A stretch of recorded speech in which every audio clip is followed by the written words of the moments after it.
Assalamualaikum warahmatullahi taala wabarakatuh. Hari ini kita akan sambung untuk subtopik pengekstrakan logam. Okey, pengekstrakan logam adalah berfungsi untuk mendapatkan logam tulen. Logam tulen yang perlu digunakan dalam industri. Maka cara mendapatkan logam tulen ni adalah berdasarkan siri kereaktifan logam. Siri kereaktifan logam menunjukkan kadar reaktifnya logam itu apabila dibakar dengan oksigen. Apabila dibakar dengan oksigen. So, mana-mana logam yang berada di atas unsur karbon, perlu diekstrak menggunakan elektrolisis. Sebatian logam itu dalam keadaan lebur. Elektrolisis itu bermaksud dengan kaedah elektrolisis seperti gambar ni, bagaimana larutan aluminium oksida diletakkan dalam set elektrolisis, dialirkan dengan elektrik, supaya unsur yang terdapat, unsur aluminium dan unsur oksida yang terdapat dalam aluminium oksida ni dapat dipisahkan. Maka kita dapat logam aluminium yang tulen. Ini adalah konsep elektrolisis. Penggunaan elektrik, penggunaan tenaga elektrik untuk memisahkan logam. Logam ini kerana dia lebih reaktif daripada karbon. Bila dia lebih reaktif daripada karbon, kita tak boleh guna karbon sebagai bahan untuk mengekstrakkan logam tersebut. Okey, unsur-unsur yang berada di bawah karbon seperti zinc, ferrum, timah dan plumbum. Keempat-empat logam ini bila dia berada rendah daripada karbon, maksudnya dia boleh diekstrak menggunakan karbon. Menggunakan konsep penurunan oksida logam dengan menggunakan karbon. Oksida logam tu bermaksud zinc oksida. So menggunakan karbon kita dapat pisahkan kedua-dua unsur ini.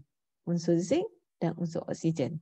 Okey, kaedah ini dia menggunakan relau bagas. Nanti kita akan tengok.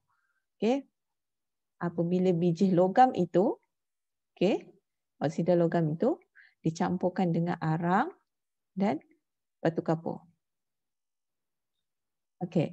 Yang kuprum dan merkuri pengekstrakan dengan pemanasan secara terus. Argentum dengan emas pula dia wujud secara bentuk unsur. Emas tu wujud dalam emas tulen, unsur yang tulen dalam kerak bumi. Maka dia tidak perlu diekstrakkan lagi.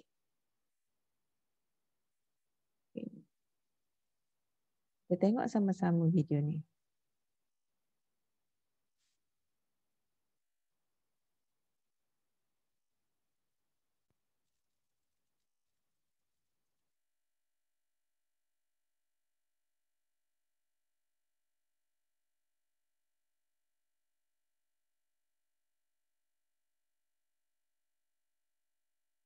Terdapat kaedah berbeza yang digunakan untuk mengekstrak logam daripada bijihnya. Ini termasuk elektrolisis, penurunan oksida logam oleh karbon dan pemanasan terus sebatian. Logam-logam lain wujud dalam bentuk unsur di dalam kerak bumi. Kaedah pengekstrakan ditentukan oleh kedudukan logam dalam siri kereaktifan. Logam yang berada di bawah karbon dalam siri kereaktifan logam seperti ferrum iaitu besi dan timah boleh diekstrak melalui pemanasan bijih logam dengan karbon. Mari kita lihat cara besi diekstrak melalui penurunan besi oksida di dalam relau bagas. Campuran karbon dalam bentuk arang kok, batu kapur dan bijih besi dituang ke dalam relau bagas dari bahagian atas.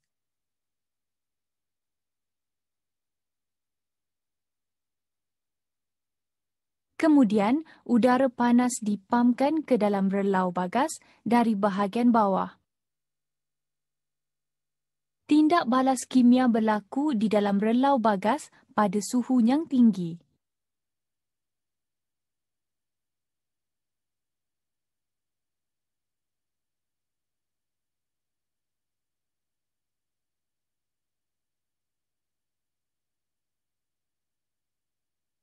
Pada suhu yang tinggi, sanga lebur dan besi lebur mengalir keluar secara berasingan melalui dua saluran keluar berhampiran bahagian bawah relau. Sanga melebur dan terapung di atas besi lebur kerana sanga lebur adalah kurang tumpat daripada besi lebur. Sanga lebur kemudian dikeluarkan dan digunakan untuk membuat jalan, tapak bangunan dan struktur bangunan yang lain. Besi lebur dituang ke dalam acuan dan kemudian menyejuk serta mengeras untuk membentuk besi tuangan. Proses pengekstrakan yang sama juga digunakan untuk mengekstrak timah daripada biji timah.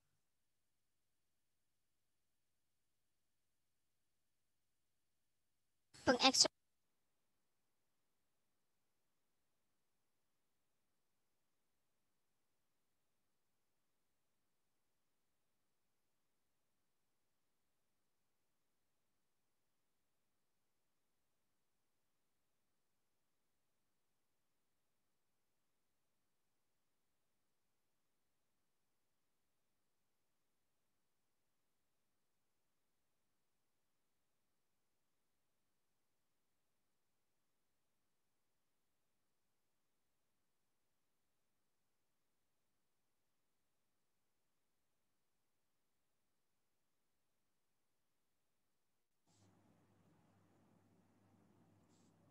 Okey.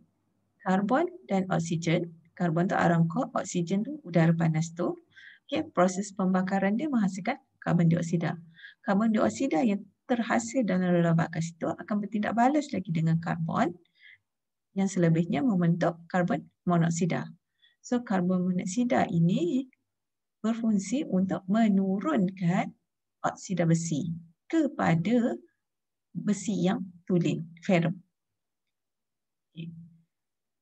Penghasilan sanga. Sanga tu merupakan dia punya bahan sampingan yang terhasil daripada batu kapur ataupun kalsium karbonat yang terurai. So, sanga tu tadi kita dengar dia akan digunakan untuk menghasilkan tar jalan raya dan juga sebagai tapak untuk asas bangunan. Okey. Habis untuk yang tu. So, untuk konsep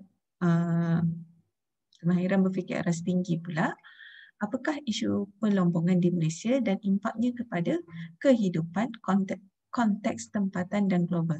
So, isu pelombongan di Malaysia ialah penggunaan tenaga elektrik yang banyak untuk konsep pengekstrakan, pencemaran udara daripada gas yang dihasilkan oleh relau bagas, pemusnahan habitat akibat pelombongan, pencemaran bunyi daripada jentera pelombongan, hakisan tanah akibat penggalian biji, pencemaran air akibat pencucian biji, dan pencemaran udara akibat pembakaran bahan api. So, ini adalah isu-isu yang dihadapi oleh alam sekitar kerana faktor pelombongan. So, ini dapat kita lihat bagaimana pelombongan bauksit satu ketika dahulu di negeri Kuantan, negeri Pahang, menghasilkan pencemaran yang sangat teruk.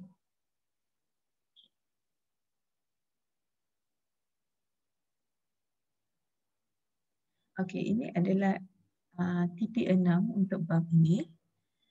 Kumpulkan maklumat tentang isu pelombongan yang tidak terancang dengan baik di Malaysia dan impaknya kepada kehidupan dalam konteks tempatan dan global. Itu saja untuk topik ini. Nanti teacher akan berikan kerja yang perlu dibuat. Assalamualaikum warahmatullahi wabarakatuh.